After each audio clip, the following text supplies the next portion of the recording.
The life of a goalkeeper is seldom easy. He exists in isolation, alone with his thoughts. One slip and the ultimate price is paid. Frequently the villain, rarely the hero. Detached from the action. An afterthought amidst the glory. Peter Schmeichel, though, was different from other goalkeepers. Big, strong personality. He's like in a zone, in his own zone. He had everything, and then he wanted to win, every time. The top people have certain ways about them, and he had it in abundance. He'd give you the biggest rollicking in training, give you the biggest rollicking out on the pitch. He wasn't bothered because all he was bothered about was clean sheets. Everything he'd done, it wasn't in the book. It was not in the goalkeeping book. Must come down as one of the best goalkeepers of all time.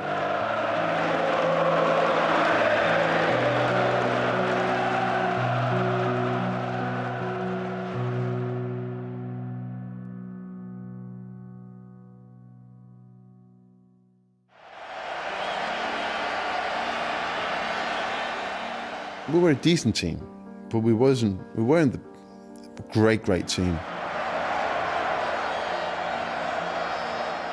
We have always been in the shadow from the team from '84 and '86. So now we have a chance to come out of the shadow. We are going to go there and do our very best, and we did. Sweden, June 1992, in Gothenburg's Ullevi Stadium, Denmark met Germany in the final of the European Championships. It would be one of football's greatest upsets, though for Denmark it nearly didn't happen at all. Having finished runners-up in qualifying, the Danes were given a place in the tournament at the expense of the former Yugoslavia, due to the ongoing civil war in that country at the time. Under the stewardship of Richard Moller Nielsen, though, Denmark were not without their critics. Journalists, press, everyone, they were saying, oh, do you think you score a goal there? Do you think you can get a point even? And many said, oh, it was better we stay at home. Such an attitude was anathema to Peter Schmeichel. Mogens Krogh was his understudy at the time, and as such, fed directly from Schmeichel's belief. He was one of the guys that set the standard for that. The belief of we can do it, even though we are a very small country. That he was a man that said that for the first time. We were very, very confident. Schmeichel's confidence was justified. In their final group match, Denmark faced Michel Platini's much-fancied France. I think they hadn't lost one single match for 26 or 27 matches. But that evening we had a fantastic support from the Danish, a lot of Danish people, and we were beating them 2-1. It was a very great evening. I was invited by Michel Platini to play a Partners Cup golf tournament. He came up to me and said, I have not forgotten '92, because we were supposed to win it, he said. It still hurts. And that's how crazy the whole thing turned out to be, that we were able to do that. As the tournament intensified, so did the challenge. To reach the final, the Danes would have to defeat the reigning European champions.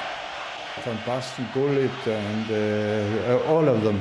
I used to say that Hitchcock couldn't have instructed a better match.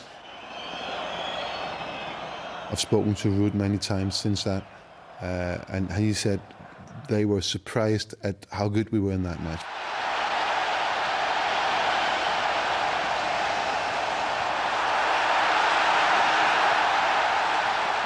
That's the one match I would say where we played extremely well.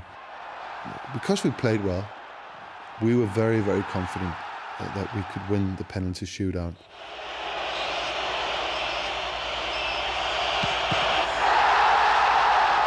I think it was the second one, but it was very early on, and it gave us, even more confidence. We just rode our luck in that penalty shootout. But that's when you're confident.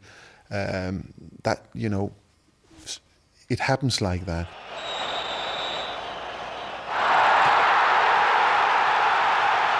You look back and you think, how could he do that? The step up, just rolls the ball in very arrogantly. In that particular moment, it was brilliance. And you think, wow, anything is possible. The final brought the toughest test of all, the reigning world champions. Somewhat against the run of play, though, John Jensen gave the Danes a surprise lead.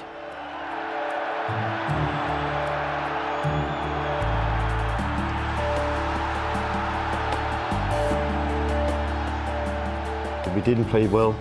We were defending all the time, so it came on the right moment. Because after that, we believed that we have a chance to win against Germany. Schmeichel, too, more than played his part. He kept us in the game. The save he made from Jürgen Klinsmann, the header he made, it was unbelievable. It was amazing, and a very important save at that moment. With 12 minutes remaining, Kim Vilfort sealed a famous win for the Danes, despite their tactics having been far from all-out attack. Every time we got the ball, got into the German half, couldn't find someone to pass it to, players would turn around, pass it back to me, I would pick it up. How can you win football matches like that? The best moment for me of the final was, of course, the final whistle.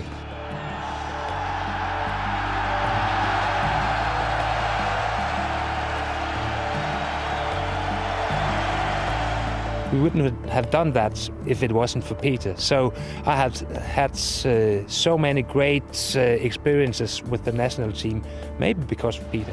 Totally crazy that we could do that, because we weren't in it to begin with. It's still, if you think back, it's very difficult to find a reason for, or some logic in it. Why did that happen? Some players played more than 100%, and they were up here. And that was very important, because if we haven't been up there, we will never been winning the '92 championship. And one of them was Peter Schmeichel.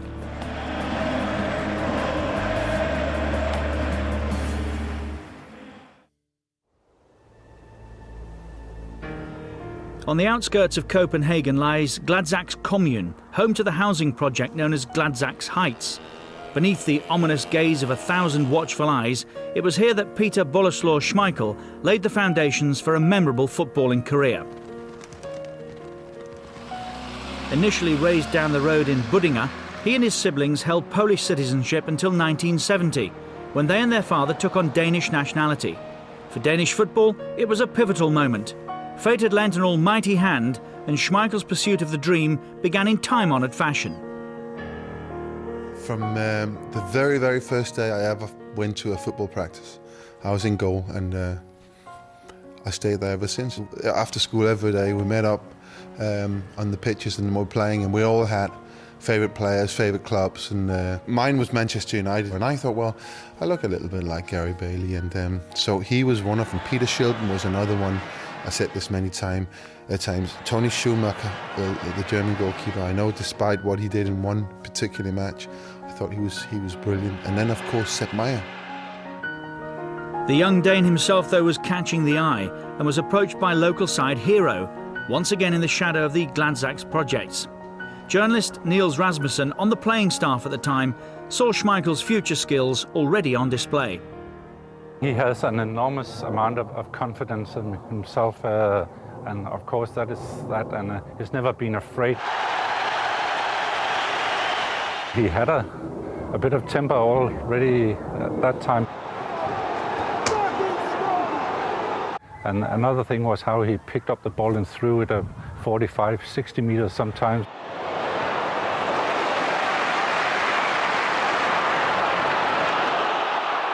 It looked like nothing. It seemed so simple for him to do that, and said, how does he do that? But I think you couldn't learn anything from it, because it was just the way he played. I was a goalkeeper as well at that time, and as I used to joke, I could retire because Peter was there to take over, and I think that was a very good idea. Everything appeared to be falling into place, but as an amateur, Schmeichel needed to make ends meet. A succession of jobs ensued, from factory work to advertising.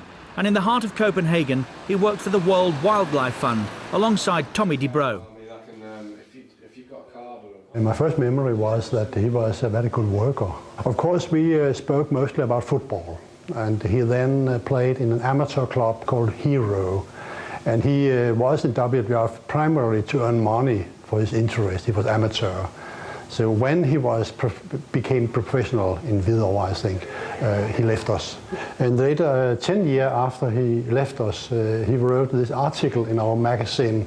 It means that he still supports us. It was a very, very good memory for me. I can tell my grandchildren that I have worked together with Peter Schmeichel, the famous Dane. At Hero, Schmeichel had benefited from the knowledge of the former Danish international goalkeeper Per Poulsen, but the time had come to bow to the inevitable, a first professional contract. He didn't have far to move, joining Hvidovre a couple of goal kicks away from Gladsaxe. At 21, he was well on the road to achieving his goal, to be his country's and ultimately the world's number one.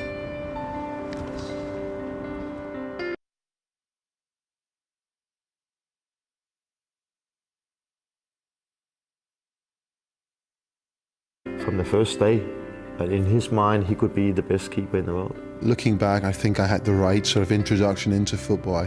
I started lower level, I moved up.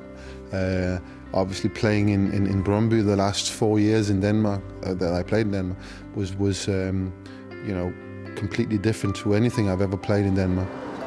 Schmeichel arrived at Brøndby in 1987, and then there was no doubting his ability. There were question marks surrounding his character. John Jensen was a teammate at the time.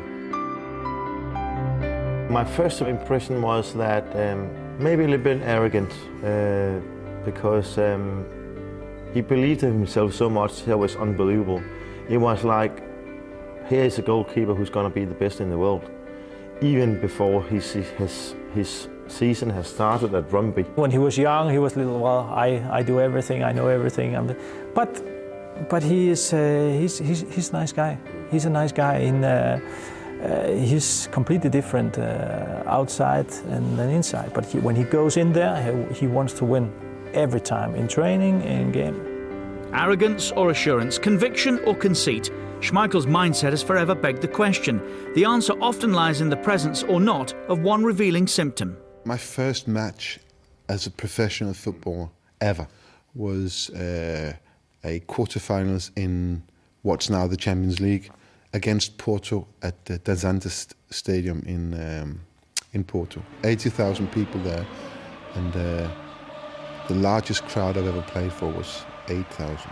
I was so nervous, I was hoping that we got stuck in traffic. I was hoping that the coach would turn around. I was really scared, and as we walked before the match through the tunnel to view the pitch, I sort of decided that it's crazy, because this is what you've worked for. These are the games you want to play. And I decided I would never be nervous again.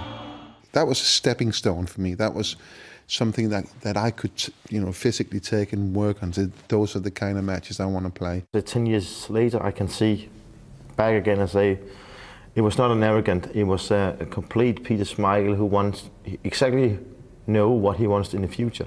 And that was to be number one in the world.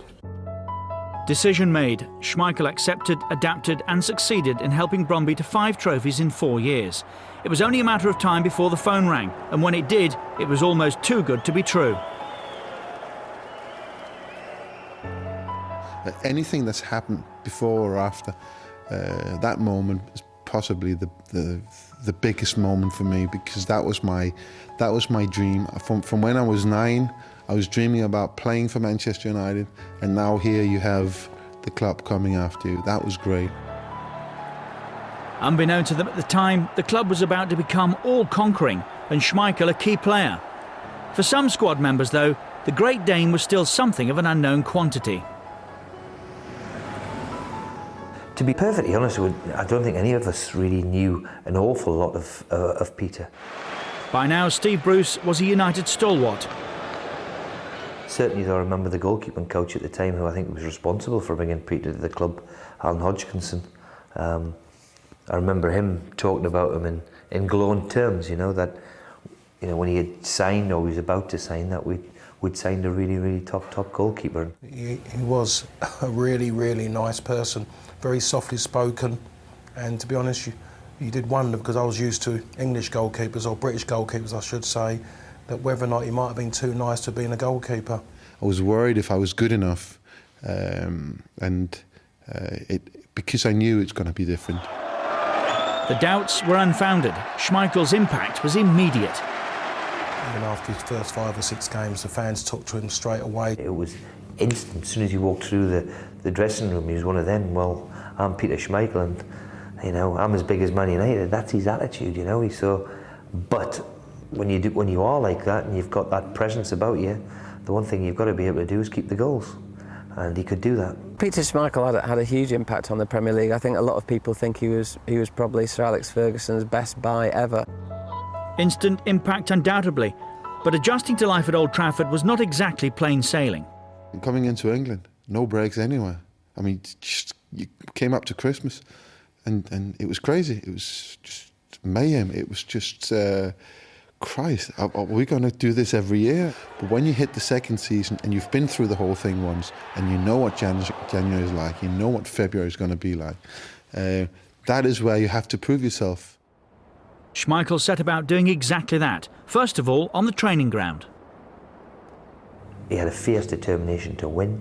He didn't want a shot at you. He didn't want a shot to save, never mind a goal going in. The biggest crime against Pete was if you dared to try and chip him. I chipped him, and he went absolutely ballistic. He'd virtually get a hold of the ball and he'll kick it straight at you or hurl it straight at your head or something. He was nasty with that one. Even when I put the ball in the corner, and I was like this already, he was up there. He was up there every time. Peter wanted to be involved, that's for sure. And of course, when he gets involved, the one thing he wanted to do is win it. Fantastic and influence everyone round about him, and influence actually opponents too. We have a shootout in the Charity Shield at Wembley. And I remember George Graham came up to me and said, "John, do you want to have a shot on your friend?" I said, "Oh yeah, definitely." He came out to me and said, "Doesn't matter if I don't take another penalty, but I want to take yours, John." I hit it so bad, so it went under his arm and went into the goal, and I could see Peter, oh, there was the chance. So at least I scored. Many people say only 1 goal for Arsenal, but in my world it's 2, and it was 1 against Peter Schmeichel, and that's count for many, many years. Allying fierce determination with masterful technique, Schmeichel had become the very blueprint of the modern goalkeeper. He was such a fearsome character. He came out screaming for balls and everybody ducked. Here's the Schmeichel coming along. He said do this jumping movement of just his arms out like a star jump, and it was unorthodox, but so many times he saved us. He dominated his area, and he was so fast also. Even being as tall as he is, he was so fast. I think it was great, 1 against 1.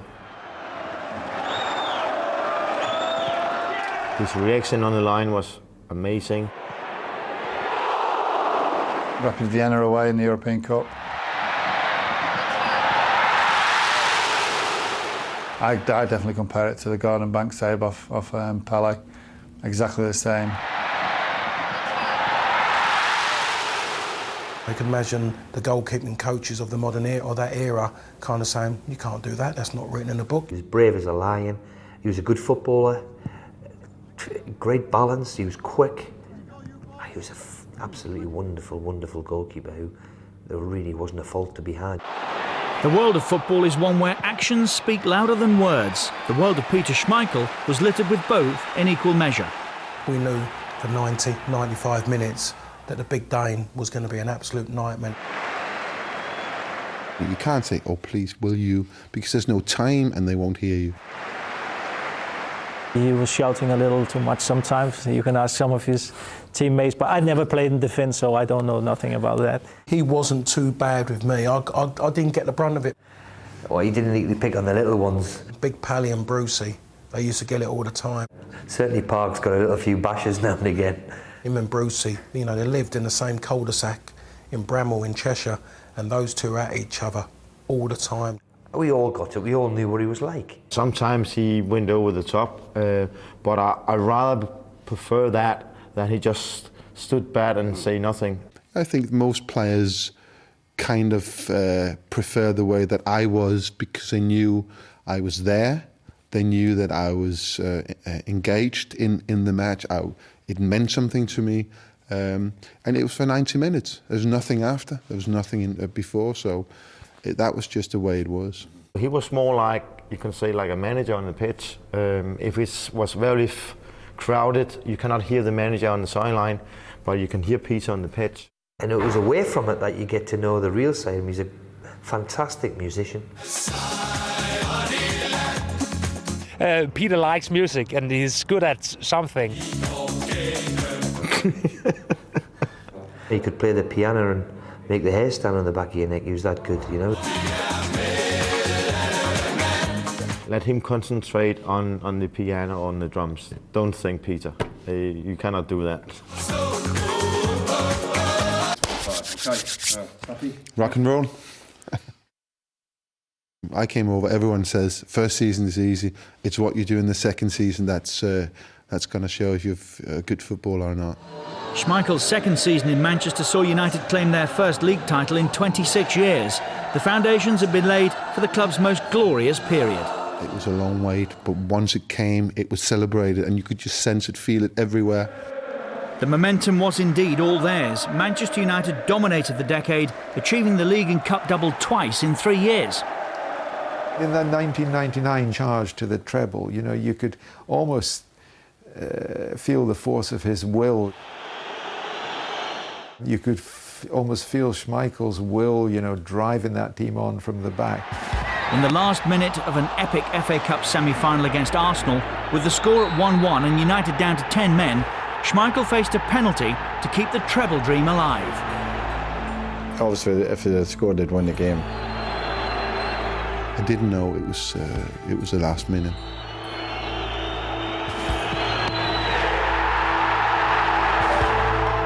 Obviously, it was a great moment for me personally, but what it did as well, it actually created one of the best and most memorable moments of maybe Manchester United history, the Ryan Giggs goal.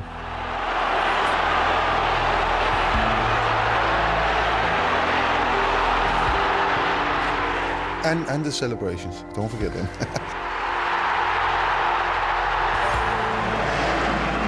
United duly secured the league title before adding the FA Cup to the trophy cabinet. But there was still one more bridge to cross: Bayern Munich in Barcelona for the Champions League. In his final game for the club, Schmeichel captained the team, but United endured the worst possible start.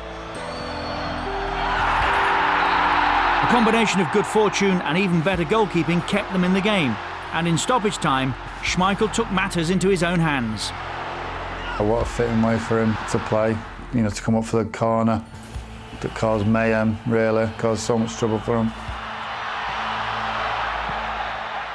My favourite goal is, and will always be, the equalising goal in the Champions League final, because that gave us a shot. It was a one-shot moment, and it was unforgettable. And you see him, once we did get the winner, you know, doing a handspring. I thought Big Peter had done that. But a beautiful goal.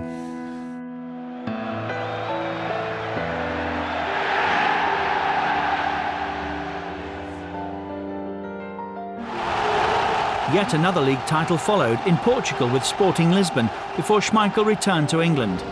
A season at Aston Villa preceded a move back to the northwest, this time to the blue half of Manchester, where he joined United's great rivals Manchester City. The European Championships of 2000 saw him captain his country, and he eventually chalked up 129 appearances, by some distance Denmark's most capped player. I was very, very lucky. I played with great players who shared the same ambitions as I had. Frequently voted the world's best goalkeeper, and incredibly the scorer of more than a dozen career goals, since retiring, Schmeichel has followed the well-trodden path into media work. Yet despite that European Championship win, his years at Old Trafford linger longest in the memory. I think goalkeeping is the best part of football. I mean, I enjoy all of, whatever else there is in football, but for me, goalkeeping was the right thing. You just have to look at how hard it was for Manchester United to replace him after he left. They struggled for a long time. A legacy? possibly that he's the best goalkeeper we've possibly seen. Has anybody been any better? I doubt it.